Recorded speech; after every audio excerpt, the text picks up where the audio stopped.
Shalom, shalom. Setiap kali saya datang di sini, saudara, saya bersyukur bisa lihat wajah-wajah yang baik, yang penuh dengan kasih setia Tuhan dalam pemeliharaan Tuhan. Amin, amin. Bilang sama kiri kananmu, mukamu itu muka yang diberkati Tuhan. Nah gitu saudara ya. Yes, yes, yes, yes. Senang sekali bisa berjumpa dengan saudara ya. Hari ini kita sebenarnya ada dalam kalender gereja yaitu Pentakosta. Ya, kita memperingati kembali peristiwa Pentakosta yang terjadi 2000 tahun yang lalu, yang saya percaya bahwa GBI Glow juga sedang Glow Ministry juga selama 10 hari kemarin juga melakukan doa menjelang Pentakosta. Ya, saya tidak tahu saudara benar-benar ada dalam secara intensif dalam sana atau enggak, tapi hari ini kita merayakannya. Kita merayakan bagaimana Roh Kudus itu dicurahkan. That's why kenapa hari ini kita akan sama-sama membicarakan tema yang saya kasih judul Roh Kudus, yaitu Sang Penolong. Kita akan sama-sama memulai dengan Yohanes 14 ayat 26 terlebih dahulu. Mari kita membacakan ayat ini bersama-sama saudara-saudara. 1, 2, 3. Tetapi penghibur yaitu Roh Kudus yang akan diutus oleh Bapa dalam namaku, dialah yang akan mengajarkan segala sesuatu kepadamu dan akan mengingatkan kamu akan semua yang telah kukatakan kepadamu. Saya itu adalah orang yang suka sekali mempertanyakan sesuatu. Jadi kalau ada sesuatu yang saya lihat, saya pertanyakan, kenapa begitu? Atau jangan-jangan apa yang saya lihat bukan apa yang saya lihat. Kebenarannya melampaui apa yang saya lihat. Kalau saya diajarkan sesuatu, saya akan bertanya, kenapa begitu? Termasuk ketika Roh Kudus dicurahkan, pernahkah saudara bertanya, kenapa Roh Kudus mesti dicurahkan? Karena? Iya, kenapa Roh Kudus mesti dicurahkan? Kenapa? Kalau Roh Kudus tidak dicurahkan, bukankah ini ya, murid-murid Yesus mengikuti, menghidupi ajaran Yesus, setuju? Kalau tanpa Pentakosta, bisa nggak menghidupi ajaran Yesus? Bisa nggak? Nggak bisa. Berarti sebelum Pentakosta, murid-murid nggak hidupin ajaran Yesus? Halo? Bisa nggak? Bisa, betul? Tanpa Roh Kudus dicurahkan, bisa nggak ikut Yesus? Bisa. Kenapa mesti Roh Kudus dicurahkan? Ada beberapa wajah yang liatin saya, ini kayaknya khotbah sesat ini, kenapa diundang ya. Maafkan saudara ya. Saya bermaksud untuk begini supaya membuat kita itu, kadang gini, saya menemukan diri saya itu begini. Saya itu tidak dapat berkat karena saya merasa saya udah tahu. Seringkali begitu. Saya tidak tahu saudara merasa atau tidak, saya adalah seorang yang besar dalam tradisi gereja. Di mana gereja itu adalah pengalaman paling membosankan sepanjang 1 minggu buat saya. Buat saya. Karena saya merasa bahwa apa yang dikhotbahkan, apa yang diajarin itu saya udah tahu semua. So what then? Buat saya begitu. Tapi saya akhirnya berhasil menemukan keindahan menjadi seorang Kristen karena saya terus menerus mencari apa yang sebenarnya menjadi kebenaran yang seringkali saya tuh merasa sudah tahu, ternyata saya belum tahu. Makanya saya mulai dengan pertanyaan kayak begini saudara, kenapa Roh Kudus mesti dicurahkan? Saudara-saudara, kalau kita menjawab Roh Kudus mesti dicurahkan supaya semua, saya yakin jawaban saudara itu bukannya salah. Tapi seringkali jawaban kita itu tidak lengkap. Kenapa? Karena sebenarnya pencurahan Roh Kudus itu tidak boleh dilihat sepotong-sepotong. Dia harus dilihat secara utuh berkaitan dengan kenaikan Yesus ke sorga. Nah sekarang saya tanya lagi, kenapa Yesus mesti naik ke sorga? Capek ya sama saya. Kenapa Yesus mesti naik ke sorga? Karena Yesus pulang kampung ke sorga, begitu? Saudara pernah berpikir enggak bahwa kalaupun Yesus tidak naik ke sorga, masalah enggak? Enggak masalah kan? Nah itu masalahnya. Kita itu tidak mengerti kenapa itu mesti terjadi. Saya mengajak saudara, menarik saudara untuk masuk dalam pemikiran orang Yahudi. Pemikiran murid-murid Yesus ketika mengamati Yesus yang naik ke sorga, sebenarnya itu apa? Nah, saya tidak punya waktu lebih panjang untuk menjelaskan, saudara pulang baca Daniel pasal yang ke-7.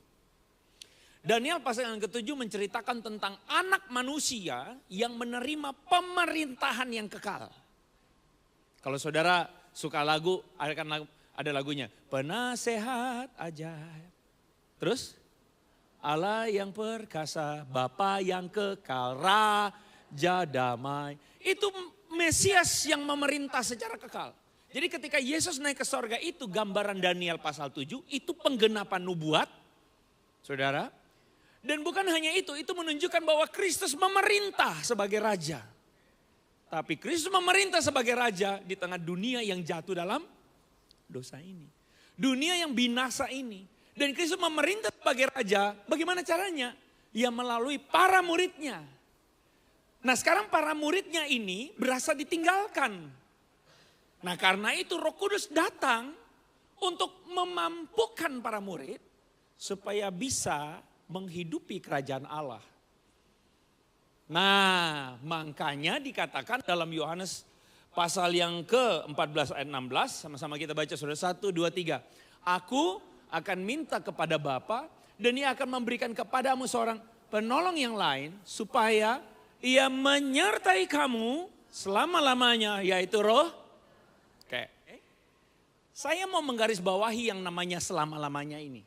Makanya dikatakan bahwa Roh Kudus itu adalah gambaran atau kehadiran Tuhan yang memang menggenapi apa yang menjadi nama lainnya Yesus itu. Immanuel, Allah beserta dengan kita. Karena nama Parakletos itu adalah penolong. Parakletos sering digambarkan itu sebagai sahabat yang berjalan bersama-sama. Jadi dia adalah penolong yang berjalan bersama-sama dengan kita. Itu Roh Kudus. Oke, sampai di sini saudara oke? Sampai di sini saudara oke? Saya tarik lagi saudara ke dalam. Pertanyaan saya kalau gitu. Jadi Roh Kudus itu menyertai kita tuh untuk apa? Untuk apa saudara? Untuk apa?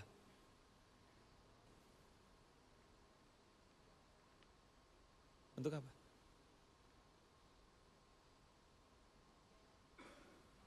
Saat teduh selesai.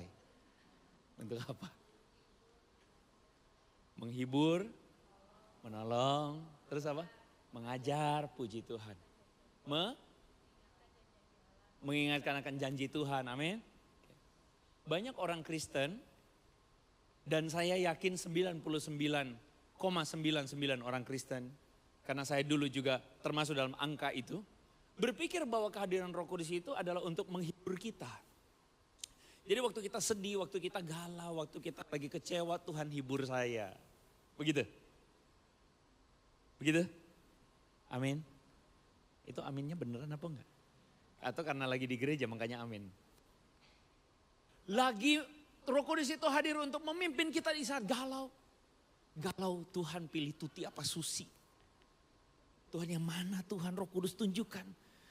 Yang dari Tuhan adalah yang besok pakai baju bola-bola. Jadi kita menjadikan Roh Kudus itu memimpin kita di saat galau. Galau mau invest kemana? Roh Kudus kasih saya. Tuhan pokoknya yang pertama, yang muncul, grafik pertama yang muncul itu yang saya tanam Tuhan. Kita selalu menjadikan itu, Roh Kudus itu dalam model-model demikian. Roh Kudus itu kita anggap adalah pribadi yang kemudian menolong kita di saat sedih, menolong kita di saat galau dan sebagainya. Saya tidak menyangkal. Karena saya percaya 100% Roh Kudus bekerja juga dalam cara-cara yang demikian. Tapi izinkan saya bertanya ini. Izin ya. Roh Kudus itu kita perlakukan sebagai penolong atau pelayan. Apa beda penolong dan pelayan?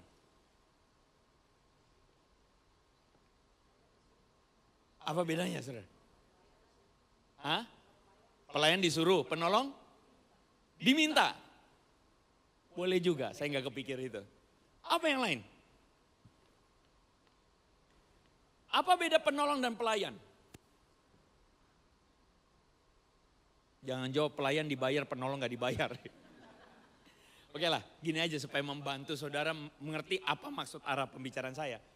Anda yang suami istri, Kita jelas istri kita itu adalah seorang penolong, betul? Setuju? Pertanyaannya adalah,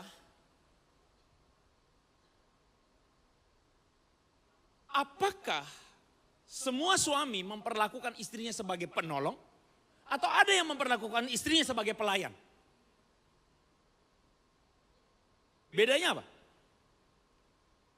Bedanya apa?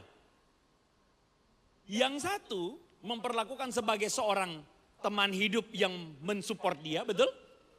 Tapi yang satu memperlakukan sebagai ekor di belakang yang ngelayanin saya. Setuju? Setuju? Jadi ini sebenarnya bukan masalahnya pada istrinya. Tapi masalahnya pada mental suaminya. Bahwa dia ini terhadap istrinya, dia ini melihat istrinya sebagai teman hidup yang menolong dia, atau babunya dia yang melayani dia. Paham? Maka ini saya lagi ngomong tentang motif dalam hati mental kita, yang sebenarnya bermasalah itu sama yang namanya egoisme. Seringkali Anda akan menemukan ada istri-istri yang mengeluh, saudara-saudara. Gara-gara apa? Suami saya kira saya babu apa?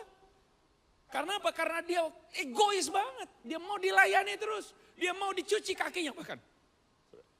Kenapa? Karena pusatnya adalah dirinya.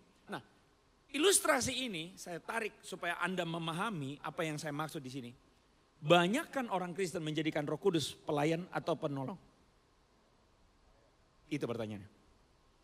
Banyak kan orang Kristen menjadikan Roh Kudus untuk apa? Supaya dapat wangsit. Mau taruh modal di mana? US dollar atau emas? Jadikan Roh Kudus untuk apa?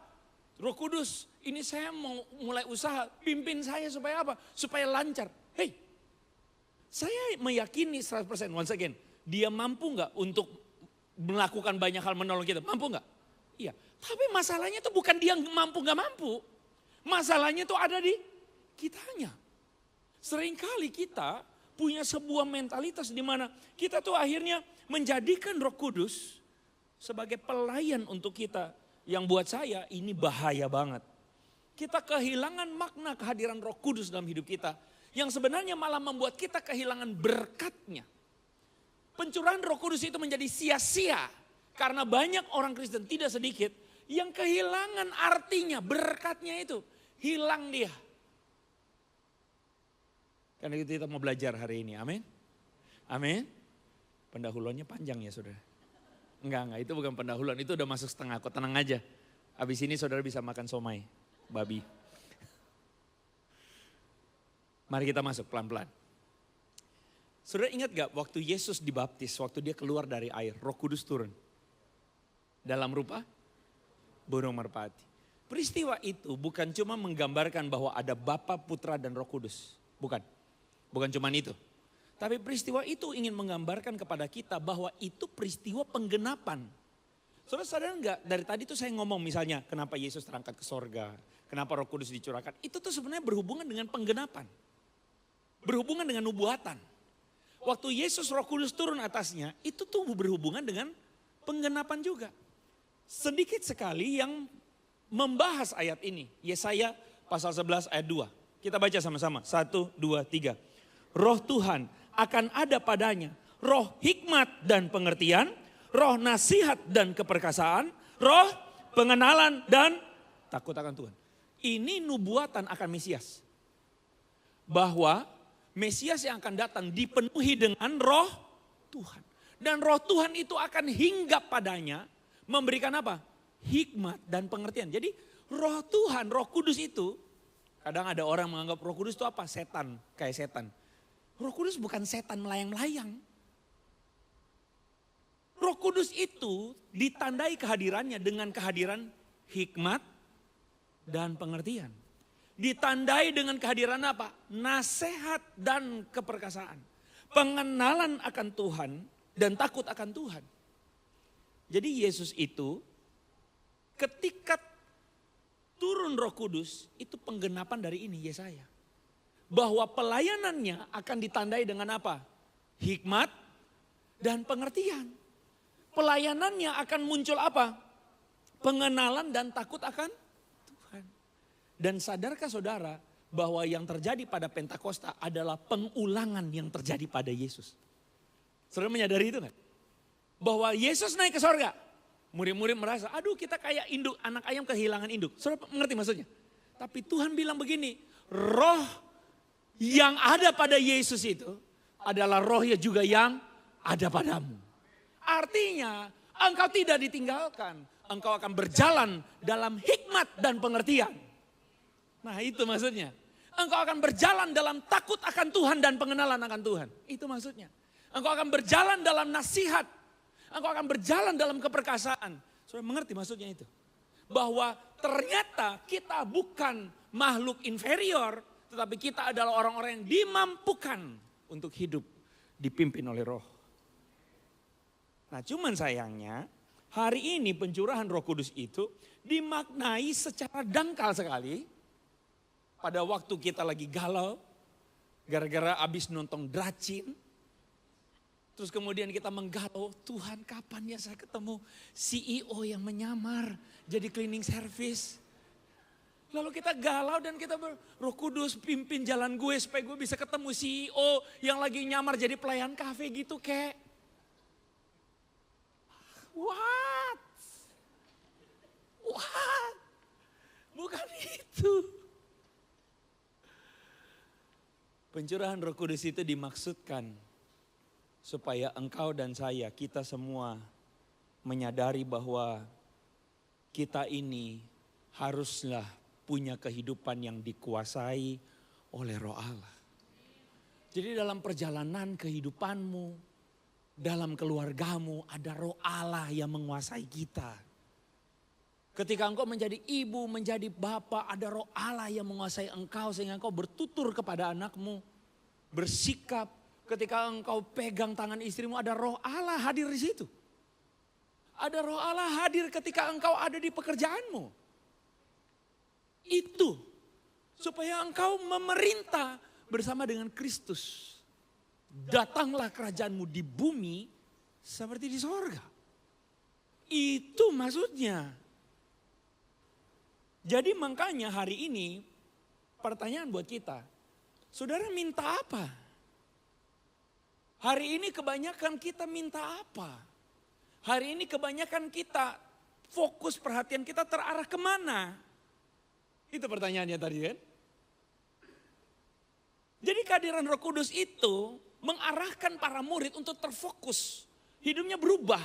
Yang tadinya penuh ketakutan, gara-gara Yesus disalibkan, mereka sembunyi, ketakutan. Saudara ingat ceritanya?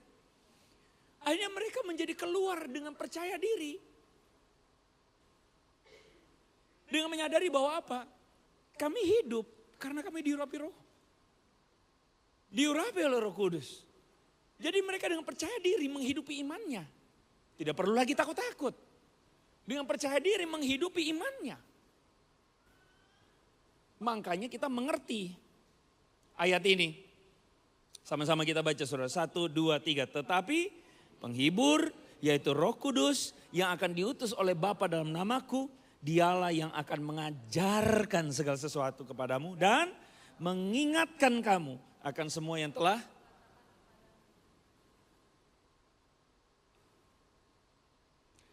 tadi di awal saya bilang, sadar nggak saudara bahwa ketika kita merayakan Pentakosta, kita sedang mengingat, memaknai kembali bagaimana hidupmu itu oleh kuasa Allah. Kamu tuh dimampukan menghidupi hidup dalam berkat Tuhan. Tapi seringkali yang membuat kita kehilangan berkat itu adalah karena kita tidak memaknai maknanya dengan benar. Bahkan kita kehilangan fokus pada makna yang sesungguhnya. Saya kalau ada satu istilah belakangan itu kalau di tourism, kalau Anda suka healing-healing, jangan sampai hilang. Kalau Anda suka healing-healing, ada yang nama istilahnya tuh glamping, tahu glamping? Ada yang pernah tahu? Glamping. Glamping itu apa? Glamping itu singkatan dari glamorous camping. Apa sih glamorous camping? Glamorous camping itu adalah sebuah pengalaman di mana Anda itu bisa camping di alam terbuka, tapi dengan fasilitas setara hotel, bintang 5. Itu glamping. Makanya namanya glamorous camping. Saudara, waktu saya lihat glamping begini dalam hati saya kayak berasa, kok nggak relate ya dengan kata camping yang pernah saya alami. Halo, saudara pernah camping? Pernah? Camping di mana? Gunung, siap. Ada pernah camping di atas laut? Enggak juga ya. Camping di mana? Kalau saya pengalaman camping pertama saya di pantai. Jadi kami camping di pinggir pantai. Kata camping itu adalah sebuah pengalaman yang tidak terlupakan. Kenapa? Karena kita keluar dari rumah yang nyaman, betul? Terus apa yang terjadi? Kita bikin tenda kita sendiri, patok ya. Kalau sekarang udah ada patok-patok yang bisa dibeli. Dulu cari batang pohon untuk dibikin jadi patok. Dipatokin, cetok, tarik. Senior saya bilang kurang kencang, ditarik lagi. Wih, setengah mati sampai keringat kayak biji jagung. Setelah jadi itu camping, setelah jadi itu tenda, apa yang terjadi? Bikin tungku, cari batu, cari ranting, tiup-tiup, hitam, muka-muka, pipi-pipi semua hitam. Setelah itu apa? Cari air, cari sungai, cari sumber air, kasih masuk di jerigen. Lalu kemudian masak, bikin Indomie, campur kornet. Makan dengan apa? Batok kelapa. Pokoknya ide dari camping itu menggambarkan tentang bagaimana kita bisa bertahan hidup, betul? Supaya hidup itu mentalnya kuat, betul? Betul begitu ide camping? Setuju? Supaya kita bisa bertahan di tengah alam yang rimba, alam yang liar, betul begitu? Itu idenya camping tuh itu. Sampai malam-malam saya ingat saudara, waktu kami lagi mulai mau tidur, angin kencang, itu tenda bung. Kita semua sudah berdoa, ada yang doa Bapa kami, ada yang doa syafaat, ada yang doa apa. Aduh Tuhan jangan sampai, betul angin datang, buas, tenda terbang.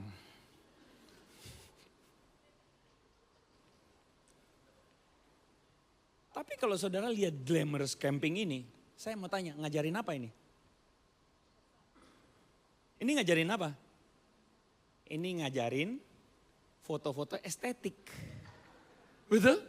Posting di Instagram. Dapat like banyak orang. Hidup happy.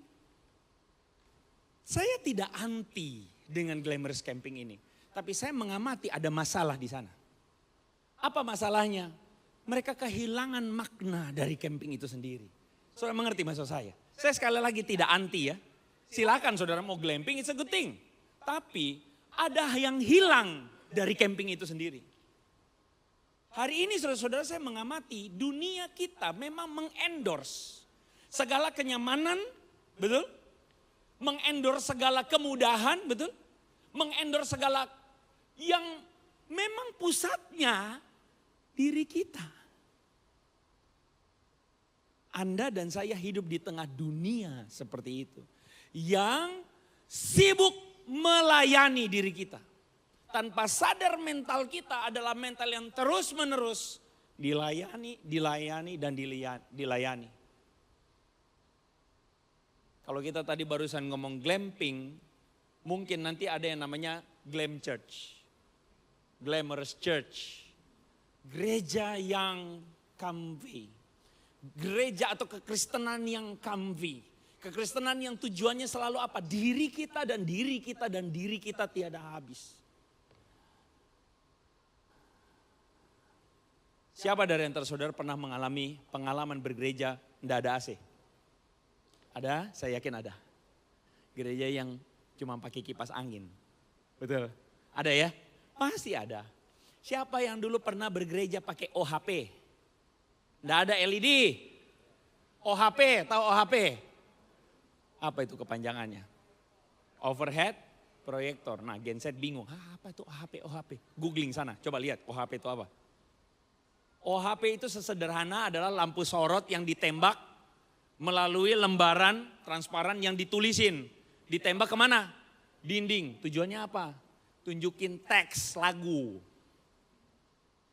Coba lagu zaman itu lagu apa misalnya? Masa Bapak Abraham bukan? Lagu apa?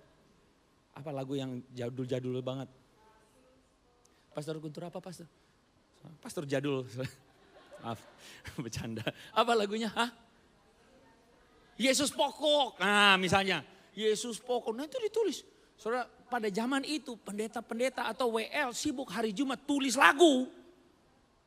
Karena enggak ada komputer. Bukan enggak ada tapi mahalnya minta ampun. Jadi tulis lagu, tulis di lembaran plastik toh. Terus nanti tembak di OHP, nanti ada yang jadi petugas OHP. Ada yang pernah jadi petugas OHP? Saya pernah. Jadi petugas OHP. Jadi multimedia, zaman dulu para nenek moyang Anda adalah petugas OHP. Sekarang saya tanya, kalau gereja seperti itu ada yang mau datang enggak? Sekarang. Sekali lagi ya, saya tidak anti AC yang baik, LED yang baik. Puji Tuhan kalau ada, betul? Tapi yang saya lagi mencoba untuk mengajak kita melihat lebih dalam adalah mentalnya. Kita kehilangan sesuatu di sini. Karena memang zaman makin lebih baik, betul? Memang lebih baik. Kita tidak anti dengan semuanya, tapi maksud saya adalah kalau gereja tanpa AC, tanpa LED, tanpa musik yang baik begini, semuanya. Orang Kristen masih mau datang gereja enggak? Itu masalahnya. Jadi yang saya mau garis bawahi adalah ada masalah yang harus kita akui di sini. Yang izin sekali lagi. Saya sebut dengan roh konsumerisme. Roh konsumerisme ini jangan Anda anggap setan-setan tuyul konsumerisme, bukan ya. Tapi ini ada sebuah spirit konsumerisme yang menguasai pikiran orang-orang hari ini. Yang memang selalu di-endorse supaya tujuannya itu consumer. Consume, consume, and consume. Tujuan akhirnya itu apa? Diri saya. Kita hidup di zaman itu. Kita hidup di zaman yang seperti ini memang. Jadi bukan untuk menyalahkan siapa-siapa, tapi membuat kita lebih aware. Bahwa tahukah saudara bahwa kalau kita menjadi Kristen dan tujuan hidup kita semuanya adalah kepada diri kita. Bahkan kita menganggap kehadiran Roh Kudus itu sebagai pelayan buat kita. Maka ini sangat berlawanan sekali dengan kehadiran Roh Kudus. Kita merayakan Pentakosta tapi kita kehilangan berkatnya. Kita merayakan Pentakosta tapi kita kehilangan apa yang menjadi berkat Tuhan yang Tuhan mau sediakan buat kita. Izinkan saya explore lebih dalam lagi. Saudara-saudara, seringkali kita tuh melihat ada banyak orang Kristen yang cuma menjadikan hidupnya tuh gak tumbuh-tumbuh. Hidupnya di situ terus. Karena apa? Karena dia selalu menganggap dirinya lah yang harus jadi pusat. Dirinya lah yang harus dapat mujizat. Dirinya lah yang harus dilayani. Dan izin maaf ya, orang-orang seperti ini bisa jadi begitu mudah untuk pindah-pindah gereja hanya gara-gara apa? Ya karena memang pusatnya dirinya. Saya tidak, maaf, kalau ada di antara saudara yang hari ini mungkin belum bergereja tetap, saya bukan lagi menyindir Anda, bukan sama sekali. Tapi saya ingin membukakan kebenaran supaya kita akhirnya mengerti. Menjadi Kristen itu bukan masalah saya datang ke gereja. Menjadi Kristen itu adalah bagaimana saya diubah oleh kebenaran firman dan saya bertumbuh di gereja. Saya bertumbuh di rumah Tuhan. Yang saya sesalkan melihat begitu banyak orang, itu tuh cuman mentalitasnya tuh cuman menjadikan dirinya sebagai pusat. Bukan menjadikan Roh Kudus untuk menolong dia agar serupa dengan Yesus. Menolong dia untuk apa? Untuk mengalami kepenuhan berkat Tuhan dalam hidupnya. Itu yang saya selalu bilang dengan istilah mengalami hikmat Tuhan. Roh Kudus jadi sumber hikmat Tuhan yang menolong hidupnya. Apa maksudnya itu berkat? Hikmat itu jadi berkat. Banyak orang berpikir berkat itu apa? Berhubungan dengan doi, betul? Berhubungan dengan duit. Berhubungan dengan apa? Berhubungan dengan wah, kemudahan-kemudahan.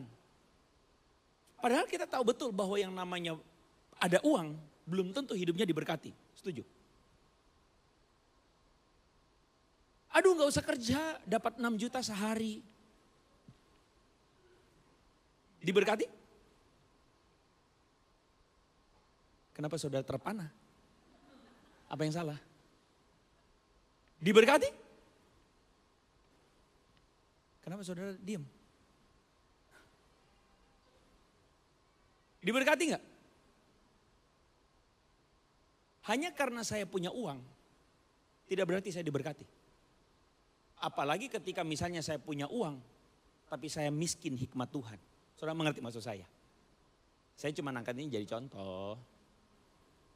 Iya enggak? Kenapa? Karena orang kehilangan berkatnya. Berkat itu apa sih? Satu kali saya ingat sekali. Ada seorang anak remaja yang bilang, tanya lagi sama saya. Pastor izin tanya. Karena kan pastor bilang boleh tanya apa saja. Ya saya bilang boleh. Dia bilang begini, kenapa Tuhan tuh narsis pastor? Ih kaget saya, hah Tuhan narsis? Iya, kenapa Tuhan itu minta kita hidup melayani dia, memuji dia? Soalnya pertanyaan dia itu membuat saya itu kayak, saya suka nih pertanyaan ini. Bukan karena saya membenarkan apa yang menjadi pikiran dia. Tapi saya menjadi menyadari bahwa seringkali kita itu kehilangan apa arti melayani Tuhan dan mengasihi Tuhan. Kita selalu berpikir bahwa melayani Tuhan itu adalah kita yang rugi, Tuhan yang untung. Padahal nggak begitu. Menyenangkan hati Tuhan dan melayani Tuhan itu justru hal terpenting dan terbaik yang bisa kita lakukan. Saya kasih contoh. Anda sebagai orang tua, Anda punya anak. Anda sebagai orang tua, Anda pasti akan bilang sama anak Anda, ayo belajar, rajin belajar. Anak Anda kan bisa bilang begini, aduh ma capek belajar, main game aja, betul nggak? Tapi Anda bilang, belajar. Terus anak Anda ngedumel, capek ya mesti ikut kehendak papa terus. Halo? Sekarang saya tanya, kenapa Anda minta anak Anda belajar? Anda butuh anak Anda belajar? Anda kekurangan sampai Anda butuh anak Anda belajar? Tidak. Kenapa Anda minta anak Anda belajar? Demi kepentingan siapa? Kepentingan dia. Supaya dia menjadi orang yang enggak berpikirnya bodoh, yang wawasannya lebih luas, yang bisa lebih survive di tengah dunia, betul nggak? Kehendak Anda adalah kebaikannya dia. Karena Anda lebih tahu mana yang benar, mana yang salah. Halo, paham maksudnya? Jadi anak ini hal terbaik yang bisa dia lakukan adalah mengikuti kehendak Anda. Lain cerita kalau orang tuanya NPD ya. Anak saya Harvard, sayanya. Itu lain cerita, itu man orang tuanya dosa ya. Tapi poin saya adalah dari ilustrasi sederhana ini Anda paham. Melayani Tuhan, menghidupi kebenaran itu hal terbaik yang Anda bisa lakukan. Dan itu berkat dalam hidup Anda. Karena Anda, kita semua hidup di tengah dunia yang binasa. Kita hidup di tengah dunia yang makin sesat. Kita hidup di tengah dunia yang kehilangan arah. Betul nggak? Justru disinilah berkatnya. Yaitu ketika Anda bisa mengalami hikmat Tuhan. Pertanyaannya sekarang, Roh Kudus yang dicurahkan, apa maknanya buat Anda? Hari ini saudara-saudara, kita lebih mencari apa? Mencari perak? Saudara dengarkan firman Tuhan berkata, carilah hikmat seperti engkau mencari perak. Dan Roh Kudus dicurahkan. Artinya apa? Dia menolong engkau untuk hidup di dalam hikmat dan pengertian itu.